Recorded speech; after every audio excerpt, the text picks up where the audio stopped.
우리 사울은 오늘 말씀을 끝으로 잠시 등장하지 않습니다. 9장 32절부터 사도 베드로가 다시 나와서 사역을 하게 되고, 사울이 본격적으로 사역을 하게 되는 것은 13장에 가서야 시작이 됩니다. 제1차 전도 여행으로부터 해서 수없이 많은 일들이 그의 앞에 펼쳐지게 되는데, 그것은 13장 이후부터가 되겠습니다. 그 13장에 나오는 사도 바울의 1차 전도 여행 시기를 대략 AD 48년으로 보고 있습니다. 그에 비해서 9장에 나타나고 있는 사울의 회심 사건은 AD 32년경으로 보고 있습니다. 그러면 약 15년이라고 하는 간격이 있는 것을 알게 될 것입니다. 즉, 사울은 사도 바울로서 이름이 개명되어지고 복음의 전진 사역자로 나아가게 되는 본격적인 사역이 있기까지에는 대략 15년이라고 하는 기간에 준비하는 기간이 있었던 것을 알 수가 있습니다. 그 기간 동안에 사울이 무엇을 어떻게 하였는지 정확하게 기술하고 있는 것은 없으나, 오늘 본문의 말씀이 개략적으로나마 그 때에 있었던 일들을 우리에게 알려주고 있습니다. 그래서 우리가 전체를 다 읽지는 아니하였습니다만, 이 9장 18절 이하부터 나오고 있는 말씀들을 보게 되면 그 내용들이 여러 장면들이 섞여 있는 것을 보게 될 것입니다. 이 각 장면들을 통시적으로 잘 살펴보시게 되면 그 안에 흐르고 있는 하나의 중요한 맥을 발견할 수가 있습니다. 그 맥은 다름 아닌 좋은 그릇으로 빚어 가시는 하나님의 손길입니다. 15절을 보시게 되면 사울을 가리켜서 예수님께서는 택한 나의 그릇이라 말씀을 하셨습니다. 사울은 주님께서 쓰시려고 택함 받은 그릇입니다. 그런데 본문을 보게 되면 그 그릇을 그냥 쓰시는 것이 아니라 좋은 그릇으로 만들어서 쓰신다는 것을 알게 되는 것입니다. 오늘은 그 부분에 집중적으로 초점을 맞추어 말씀을 드리도록 하겠습니다. 먼저 좋은 그릇이 무엇이냐 하는 개념부터 정리를 할 필요가 있습니다. 좋은 그릇이 무엇입니까? 우리의 상식적으로 금을 입히면 좋은 그릇이라 할 수 있겠습니다. 또는 멋진 그림이 그려져 있는 디자인된 그릇이면 좋은 그릇이라 말할 수도 있겠습니다. 그러나 그것은 일시적으로 그렇게 말할 수는 있을런지 몰라도 영구히 그것이 좋은 그릇이라 말할 수는 없습니다. 정말 좋은 그릇은 무엇입니까? 그 그릇이 만들어질 때에 가지고 있던 목적, 용도대로 사용되어질 때 그 그릇이야말로 가장 좋은 그릇이 아니겠습니까? 하나님께서 원하시는 적재적소에 사용되어지는 사람, 하나님께서 부르실 때 가지고 계셨던 목적을 따라 삶을 살아가는 사람, 그 사람이 가장 좋은 사람 아니겠습니까? 이러한 면에서 이제 사울은 과연 어떠한 목적을 따라 하나님의 부르심을 받았는지, 어떠한 형태의 그릇인지를 함께 보도록 하겠습니다. 다시 한번 15절을 보시기 바랍니다. 같이 읽어보겠습니다. 15절 시작. 주께서 이르시되 가라, 이 사람은 내 이름을 이방인과 임금들과 이스라엘 자손들에게 전하기 위하여 택한 나의 그릇이라. 예수님께서 사울을 택하셨는데 어떤 목적으로 택하셨느냐 하면 유대인들에게 가서 복음을 전하고, 나아가 이방인들에게도 복음을 전하고, 심지어는 임금들 앞에서도 복음을 전하는 목적을 가진 사람으로 부르신 것입니다. 뿐만 아니라 그 목적을 이룸에 있어서 그의 삶은 고난으로 점철된 운명을 가진 그릇인 것을 우리에게 말해주고 있습니다. 16절을 보시기 바랍니다. 그가 내 이름을 위하여 얼마나 고난을 받아야 할 것을 내가 그에게 보이리라 하시니. 사울은 예수 그리스도의 이름을 전하는 그 목적을 달성하기 위하여 상상할 수 없는 고난의 길을 걸어야만 했던 그릇인 것을 알게 되는 것입니다. 이와 같은 말씀들을 종합해서 보게 되면 사울을 좋은 그릇으로 빚으신다라고 하는 말은 그 목적과 운명을 끝까지 짊어지고 나갈 수 있는 책임감과 뚝심을 길러내기 위한 훈련을 하신다라고 하는 말과 같은 것입니다. 이 훈련이 없이는 결코 목적을 성취할 수 없습니다. 책임을 완수할 수가 없는 것입니다. 사울이 본격적인 사역에 앞서서 보낸 그 10수년은 바로 이 훈련을 위한 기간이었던 것입니다. 그러면 이제부터 사울을 어떻게 빚어 가시는지 본문을 통해서 약 3가지로 살펴보도록 하겠습니다. 첫 번째로 신체적인 고난을 이겨낼 수 있는 그릇으로 빚으시는 것을 볼 수가 있습니다. 하나님께서는 사울이 사역을 본격적으로 하게 되어질 때에 당할 여러 가지 위태로운 상황들, 육체적인 고난이 있을 것을 예감하시고 그러한 때에 주저앉거나 포기하지 않도록 훈련을 시키셔야만 했습니다.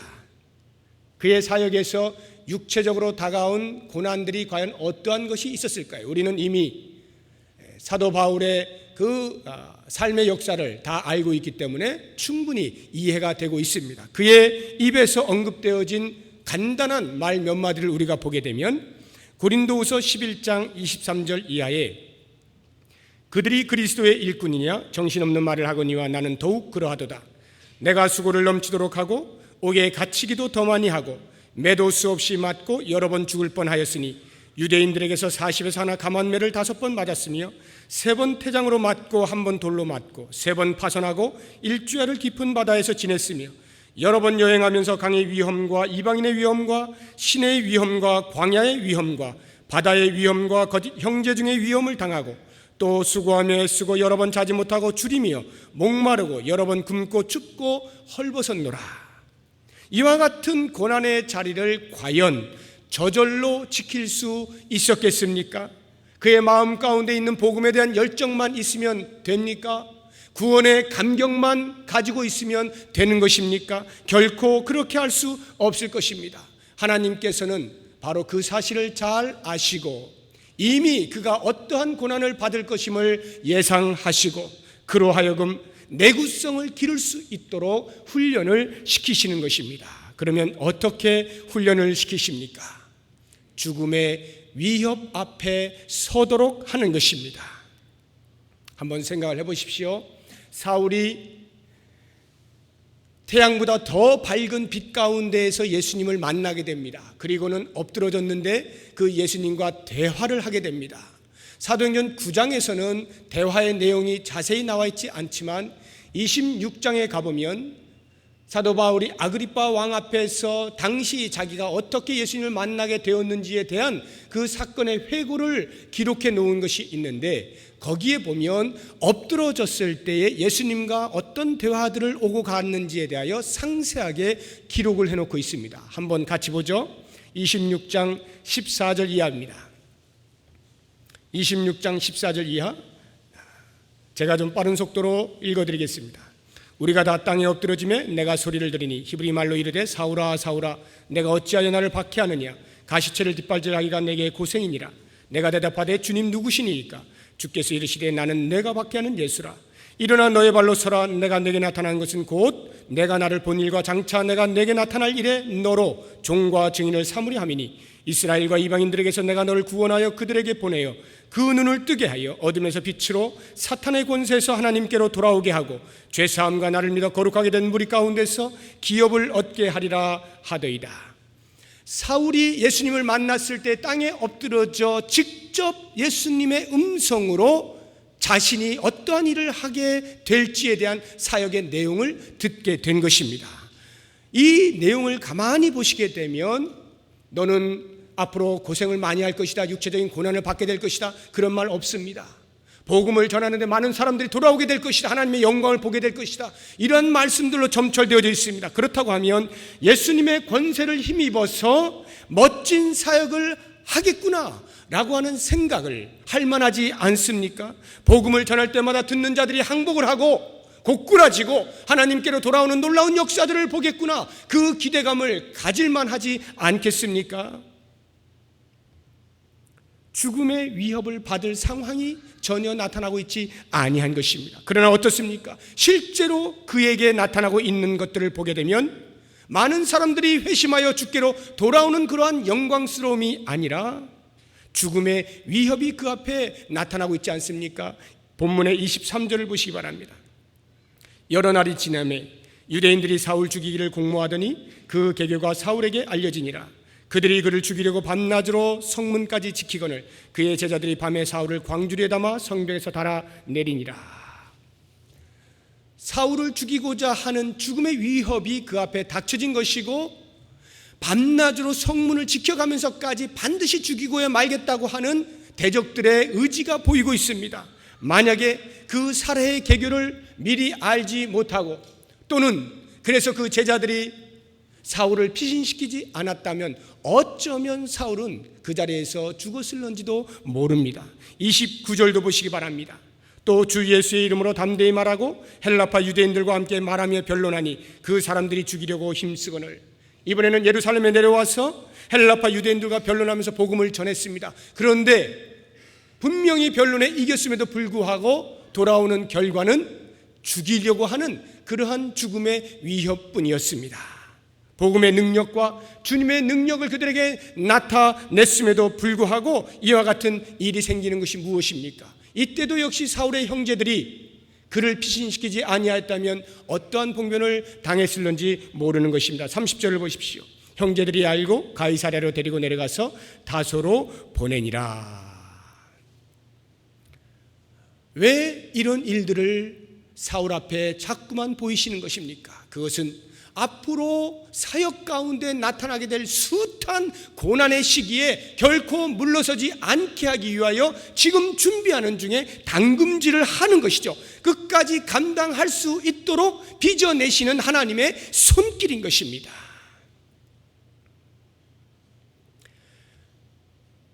죽음의 위협을 사울 앞에 세우는 것만이 훈련의 내용이 아니라 그 죽음의 위협으로부터 피신해 가는 그것도 역시 훈련의 하나인 것을 알 수가 있습니다.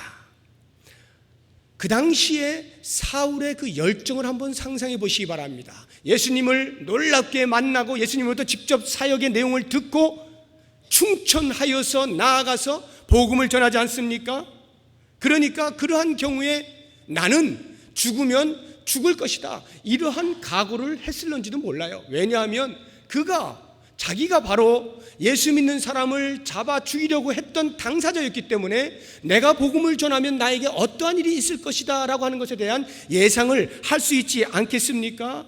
그런데 그러한 사울이 죽으면 죽으리라 라고 하는 각오를 했음에도 불구하고 도망을 가게 되는데, 도망가는 내용이 말이죠, 성벽 위에 이렇게 집들이 있는 것은 아시죠? 거기에서 그 사울의 제자들이 광주리에 담아서 줄을 이어서 성벽에서 성벽 밑으로 내린 것입니다. 그렇게 탈출을 시도한 것이죠.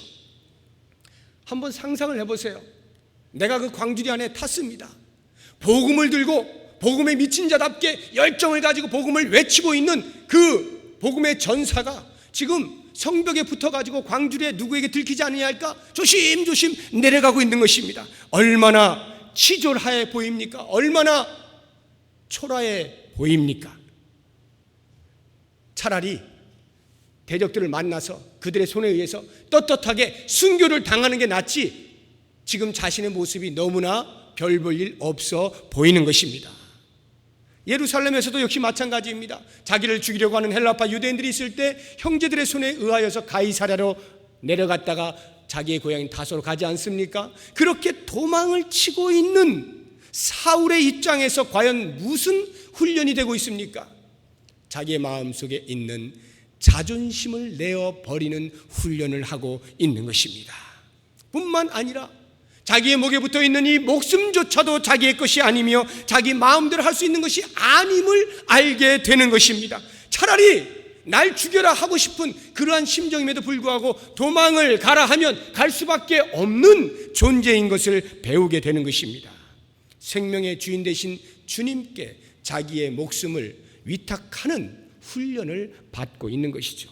이러한 연단들이 있었기 때문에 사역 가운데 끊임없이 다가오고 있는 육체의 고난들을 넉넉하게 감내할 수 있었던 것 아니겠습니까? 뿐만 아니라 그와 같은 고난을 당할 때마다 이것은 하나님께서 나를 좋은 그릇으로 빚으시는 손길이다, 이렇게 여기며 이겨내지 아니하였겠습니까? 사랑하는 성도 여러분, 우리가 때로는 예수를 믿고 예수님께서 나에게 맡겨주신 사명이 있어서 그 사명을 멋지게 잘 감당한다라고 할 때에 그러한 것이 반드시 그 사명을 감당하는 것의 대가로 우리의 손에 멋진 좋은 것들을 항상 들려주시는 것만은 아닌 것을 알아야 합니다. 때로는 그렇게 열심으로 사역을 감당함에도 불구하고 돌아오는 것은 내 몸에 예수의 흔적을 남겨야 하는 것이고, 때로는 나의 자존심을 내어 버려야 하는 것이고, 때로는 내 몸에 병을 짊어져야 하는 것이고, 때로는 내 목숨이 위태한 자리에까지 가게도 되는 것입니다. 물론 우리 모두가 사울과 동일한 목적을 가지고 부름을 받은 사람들은 아닙니다. 그러나 그렇다고 해서 내 삶에 사울과 같은 그러한 육체적인 고난은 없을 것이라 지레 짐작하지는 마시기 바랍니다. 왜냐하면 모든 그리스도인이라고 하면 어느 누구를 막론하고 복음 때문에 고난을 받게 되어지는 보편적 영역이 반드시 있기 때문입니다.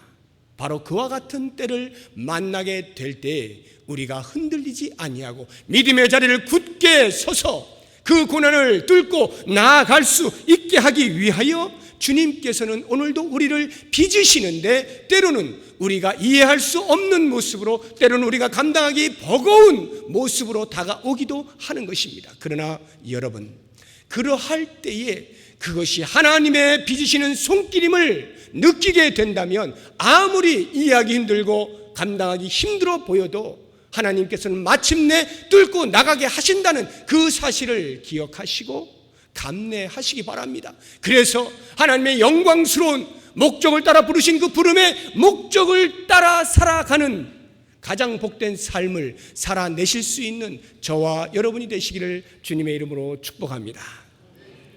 두 번째로, 정신적 고난을 이겨낼 수 있는 그릇으로 빚어가시는 것을 본문을 통하여 볼 수가 있습니다. 하나님께서는 사울을 정신적 고통과 괴로움의 상황에서 도망치지 못하도록 훈련을 시키셔야만 했습니다. 그의 사역 가운데 나타나고 있는 정신적 고난이라고 하는 것은 어떤 것들이 있겠습니까? 많은 것들이 있겠습니다만 대표적으로 형제들로부터 소외를 받는 것입니다. 형제들로부터 상처를 받는 것입니다. 형제들로부터 모함을 받는 것입니다. 사도 바울은 자기가 가르친, 복음을 가르친 그 성도들로부터 너 혹시 거짓 선지자 아니냐? 거짓 사도 아니냐? 이러한 말까지도 들었습니다. 모함을 받기를 한두 번 한 것이 아닙니다. 자기가 가르친 그 성도들로부터 배척을 받기도 하고 모함을 받기도 하는 그러한 삶을 살았던 사도 바울입니다. 그러한 때에 사도 바울은 얼마나 그 자리를 피하고 싶었겠어요? 사역을 얼마나 그만두고 싶었겠습니까? 그러나 사울은 그렇게 하지 않잖아요. 하나님께서는 사울의 본격적인 사역이 시작되기 전에 그런 훈련을 시키신 거예요. 이미 견뎌낼 수 있는 당금질을 다 해두신 것입니다. 26절을 보시기 바랍니다. 사울이 예루살렘에 가서 제자들을 사귀고자 하나 다 두려워하여 그가 제자됨을 믿지 아니하니. 그냥 이렇게 읽었습니다만 여기에서 나타나게 될 사울의 감정을 한번 이렇게 감정이입을 해보십시오. 복음을 전하고 열심히 전하다가 다메섹에서 이제 죽음의 위협을 무릅쓰고 이제 제자들에 의해서 이렇게 탈출을 했습니다. 그리고는 예루살렘으로 갔어요. 어떤 마음으로 갔겠습니까? 예루살렘에 가면 이제 이 복음의 형제들, 복음의 동지들을 만나서 내 마음속에 있는 내가 만난 예수 그리스도 나도 함께 은혜를 나누어야지. 그리고 그곳에서 나도 그들과 힘을 합하여서 복음을 전해야지. 이러한 감정을 가지고 내려갔을 거 아닙니까? 그런데 막상 내려가서 예루살렘에서 그 제자들을 만났을 때 제자들이 자기를 대하는 태도가 어떠한 것입니까? 다 두려워하여 자기가 제자됨을 믿지 아니하였다. 얼마나 당황스럽고 얼마나 슬픔에 잠겼겠습니까? 비록 자기 자신이 몹쓸 사람이었고 과거에 예수 믿는 사람들을 괴롭혔고 그 제자들을 괴롭혔고 했던 전적이 있는 사람인 것은 틀림이 없지만, 그렇다고 해서 내가 이미 변화되었는데 이러한 반응을 할 수 있는가 라고 하는 것을 생각할 때 사울은 순간 정체성의 혼란을 일으켰을런지도 모릅니다. 예수 공동체가 어떠한 것임을 사울이 잘 알고 있지 않습니까? 핍박을 할 때도 잘 알고 있고 변화되었을 때도 그 다음에도 잘 알고 있죠. 예수 공동체가 어떤 공동체입니까? 누구도 들어올 수 있는 공동체잖아요. 아무런 차별이 없는 공동체잖아요. 그리고는 그 안에 들어온 모든 사람들은 할 것 없이 형제여 자매여 말하면서 가족되는 것을 경험하지 않습니까? 그것을 잘 알고 있는 이 사울이 정작 자기가 그 공동체 안으로 들어가고자 할 때에 그들로부터 배척을 받게 되는 순간 얼마나 큰 상처를 입고 있는 것입니까? 그렇다고 하면 만약에 사울이 주님으로부터 택함받은 그릇이 아니었다면 어쩌면 이렇게 반응을 했을런지도 모르는 것입니다. 아니 뭐 이런 사람들이 다 있나? 나는 이 사람들이 뭐 좋은 사람이라 들었고 사랑이 많은 사람들이라 들었고 내가 그렇게 알고 있는데 정작 나를 받아주지 않는단 말이야? 뭐 이런 공동체가 다 있어. 내가 어떻게 해서 예수를 믿게 되었는데 그런 나를 안 받아준단 말이야? 야, 내가 때려치고 말어.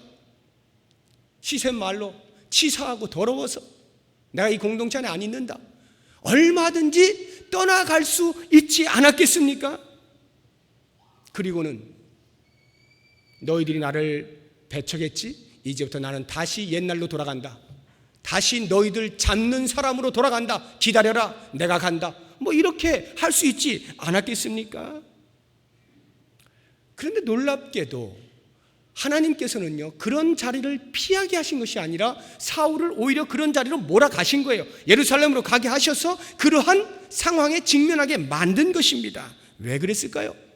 앞으로 그의 사역 가운데는 그보다 훨씬 더한 형제들로부터의 정신적인 고통을 받을 것을 알고 계셨기에 당금질을 하고 있는 것이죠. 많은 생각들을 하게 만든 것입니다. 그리고는 그 생각을 하는 중에 바나바를 만나게 하셔서 바나바를 통하여 또 다른 모습의 공동체의 성격을 이해할 수 있게 만들어 놓았습니다. 27절을 보십시오. 바나바가 데리고 사도들에게 가서 그가 길에서 어떻게 주를 보았는지와 주께서 그에게 말씀하신 일과 다메섹에서 그가 어떻게 예수의 이름으로 담대히 말하였는지를 전하니라. 바나바가 사울을 변호하는 것입니다. 바나바가 사울이 어떻게 변화되어져서 주의 일을 감당했는지를 설명해 주고 있는 것입니다. 이렇게 바나바를 통하여 새로운 면을 보게 하심으로써 편협된 생각으로 공동체를 바라보게 될 실수를 범하지 않게 막아주신 것이죠. 저는 목회를 하면서 많은 사람들로부터 이런 이야기를 듣습니다. 나 누구한테 상처받았다. 나 누구한테 상처받았다. 나 상처받아서 나오고 싶지 않아. 나 상처받았어. 이게 무슨 교회야. 이런 소리를 제가 적지 않게 들어왔고 요즘도 아주 가끔 듣고 있습니다. 얼마나 가슴 아픈 일인지 몰라요.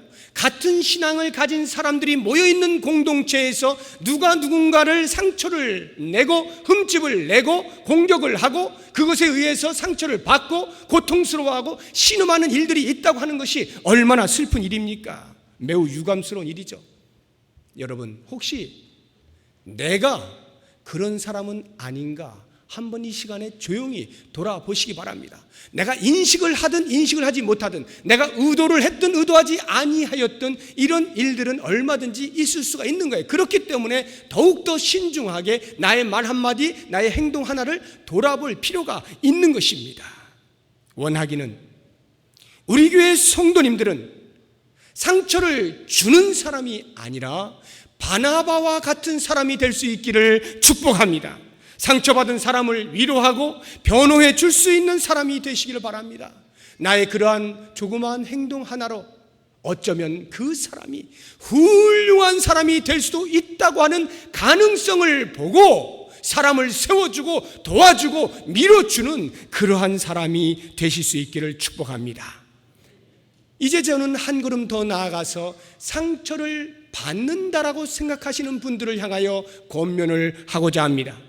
사울을 보시기 바랍니다. 사울은 얼마든지 그 자리를 박차고 나갈 수 있는 상황이었어요. 그 공동체에서 받아주지 않았기 때문에, 그 공동체로부터 상처를 받았기 때문에, 그 공동체로부터 내가 실망을 받았기 때문에 얼마든지 나는 뛰쳐나갈 수 있습니다.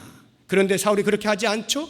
오히려 그는 하나님의 만져주시는, 하나님의 빚어가시는 그 손길에 자기 자신을 그대로 맡기는 것입니다. 맡기면서 이를 악물었는지 모르겠어요. 끝까지 참자.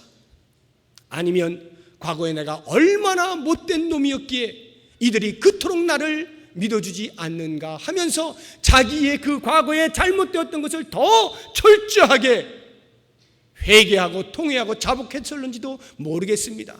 또는 그러한 나이지만 나를 위하여 누군가가 변호해주고 있는 그 바나바를 생각하면서 감사해서 감격의 눈물을 흘리면서 견디어냈을는지 모르겠습니다. 아무튼 그는 잘 견디어낸 것입니다. 우리도 마찬가지입니다. 사랑하는 여러분, 우리 공동체 안에는 이러저러한 이유와 상황들에 의하여서 상처를 주거나 받을 수가 있습니다. 언제나 그 사람은 상처만 주는 사람이고 언제나 이 사람은 상처를 받기만 하는 사람 아닙니다. 어느 누구나 상처를 줄 때가 있고 받을 때가 있어요. 주거니 받거니 하는 것이 우리의 인생이에요. 다만 우리가 그것을 다 기억하지 못할 뿐입니다.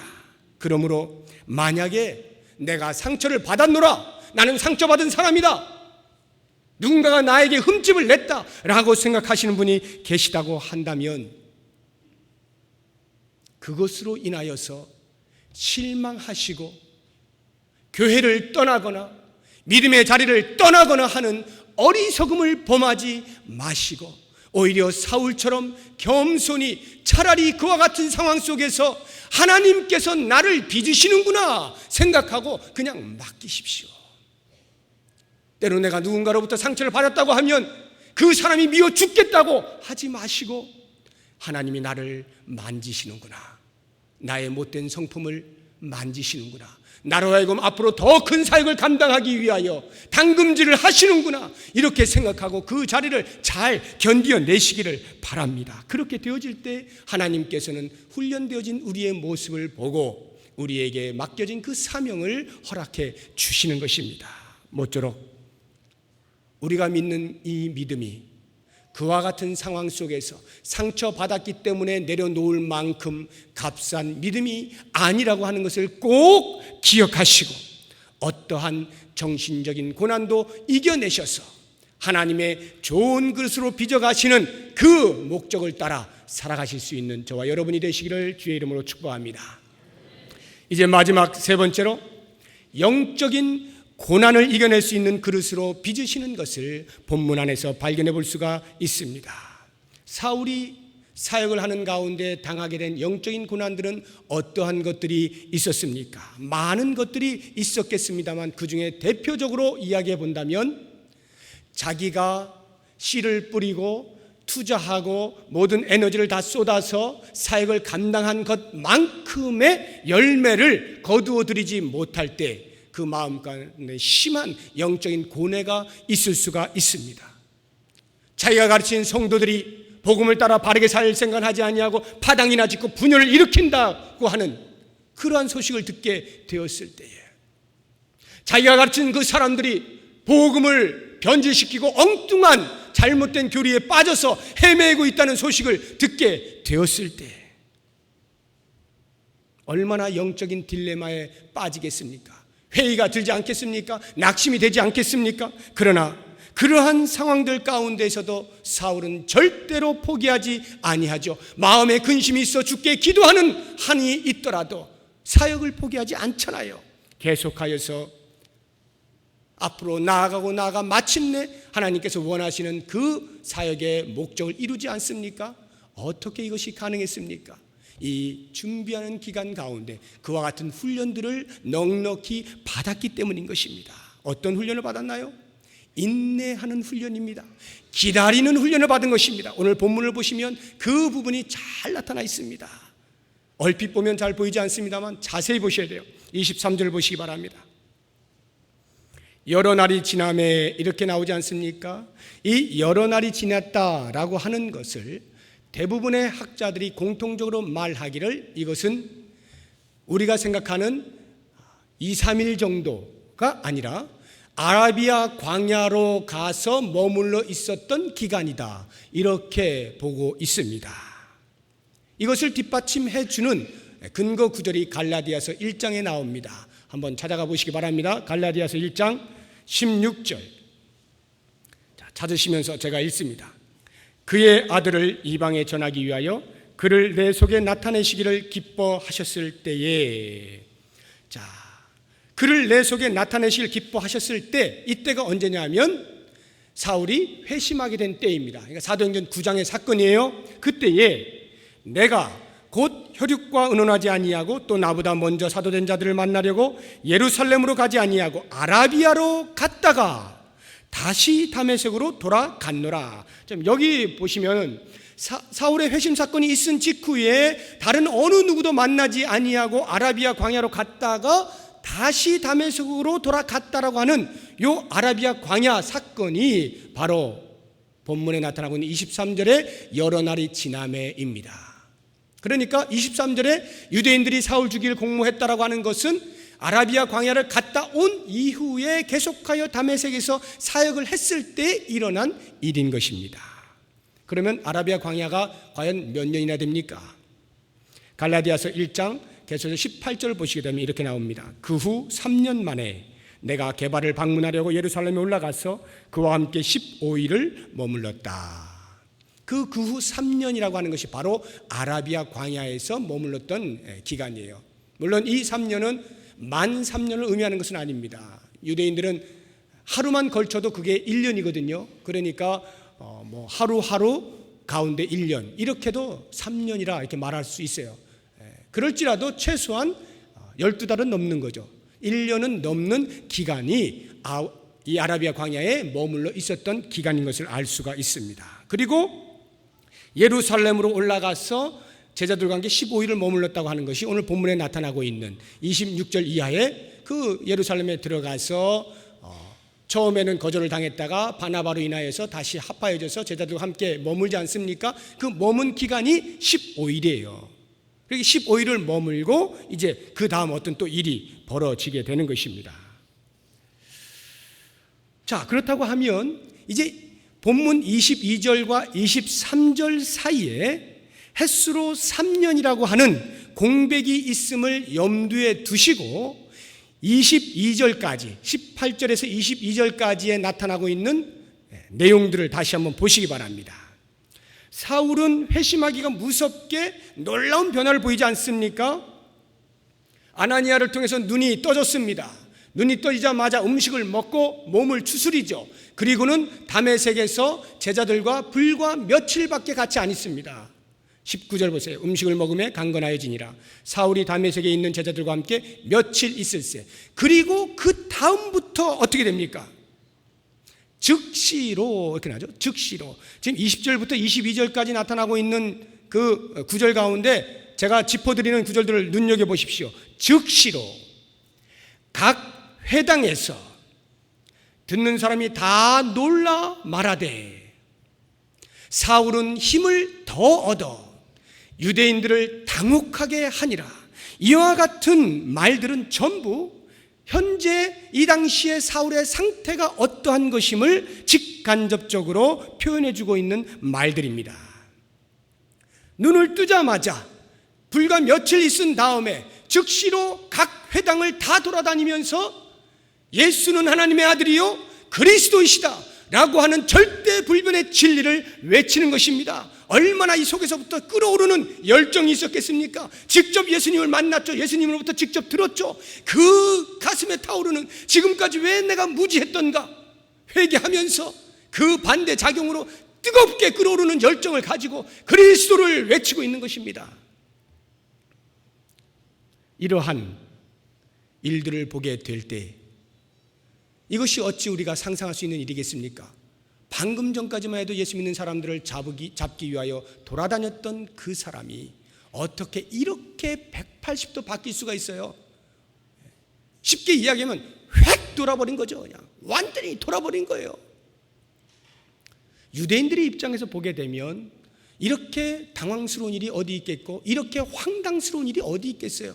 아마 당황과 황당 사이를 처음 보는 왔다 갔다 했을 것입니다. 예수 믿는 사람들의 입장에서는 어떻습니까? 이렇게 바뀌어진 사울을 보고 이게 웬 굴러들어온 복덩어리냐, 이게 웬 떡이냐, 이렇게 하지 않았겠어요? 더 이상의 박해가 없을 것이기 때문에 이렇게 열정적으로 복음을 외치는 사람이 있으니 얼마나 복덩어리입니까? 그렇게 볼 때 22절까지와 이제 23절 그 사이에 아무런 공백이 없이 누가가 기록하고 있는 이 기록의 내용대로 이해를 하면 오히려 더 좋을 것만 같습니다. 그게 훨씬 더 흐름상 자연스러워요. 왜냐하면 그렇게 놀라웠게 복음을 전하는데 그게 얼마나 놀라웠던지 유대인들이 쟤는 살려둘 수 없다, 죽여야 되겠다, 죽음의 그 위협 앞에 막 이 한 사도가 서 있는 것입니다. 그것을 동료들이 그대로 죽일 수 없다 해가지고 다시 또 사울 탈출 프로젝트를 해가지고 살려주는 이런 어떤 극적인 흐름이 있지 않습니까? 복음을 들고 나가는 사람이 이와 같은 극적인 흐름 가운데 멋지게 사역을 하고 있는 모습을 보게 될 때 지금 이 상태가 오히려 자연스러운 거예요. 그냥 여러 날 지나고 이런 일이 있었으면 좋겠는 거예요. 그런데 사실은 어떻습니까? 그게 아니죠. 이 여러 날은 자그마치 횟수로 3년이라고 하는 긴 세월의 공백이 있는 것입니다. 열심히 복음을 전했는데 하나님께서 데리고 가서 아라비아 광야에 쳐 넣으신 거예요. 잘하고 있는 사람을 불러다가 갖다 넣은 것이죠. 우리의 상식으로는 이런 어떤 그 복음의 흐름이 참 좋을 때 그대로 흐름대로 갔으면 좋겠잖아요. 열정이 불타오르고 있는데 거기다 찬물을 끼얹으면 되겠습니까? 오히려 더 열정이 잘 불타오르라고 장작도 갖다 대고 기름도 부어주고 이렇게 해야 될 것 같지 않아요? 사울 앞에 과연 누가 막아설 수 있겠습니까? 그 복음을 증거하는 증인 앞에서 누가 감히 막아설 수 있겠어요? 그러한 열정이 있는 사람들은 오히려 그로 하여금 더 열심히 할 수 있도록 해주는 것이 이치에 맞아 보이는 거예요. 그런데 만약에 그 열정이 일시적인 열정이라고 한다면 어떻게 되겠습니까? 그래서 몇 발 가지 않아서 식어버리면 어떻게 되겠어요? 외부에서 어떠한 요소들이 작동을 해가지고 그 열정보다 더 큰 요소가 외압이 있어서 열정이 사라지면 어떻게 됩니까? 내가 언제 예수를 증거했느냐? 내가 언제 예수를 믿었더냐? 이렇게 되지 않겠습니까? 이것이 바로 인간의 연약함이에요. 뿐만 아니라 그런 우리 열정에 식을 수 있는 요소는 외부에서 어떠한 그 요소가 있어서 작용해서만이 아니라 우리 내부에서도 그러한 요소가 있을 수 있어요. 뭐겠습니까? 열정이 식을 수 있는 것, 우리의 교만입니다. 우리의 교만이에요. 그렇게 열정의 대가로 하나님께서 결과물들을 주실 때에 그것이 하나님으로부터 온 것임을 잊어버리고 우쭐대거나 자랑을 할 수 있지 않겠습니까? 그 순간에 그 사역은 더 이상 하나님의 사역이 되지 않는 것입니다.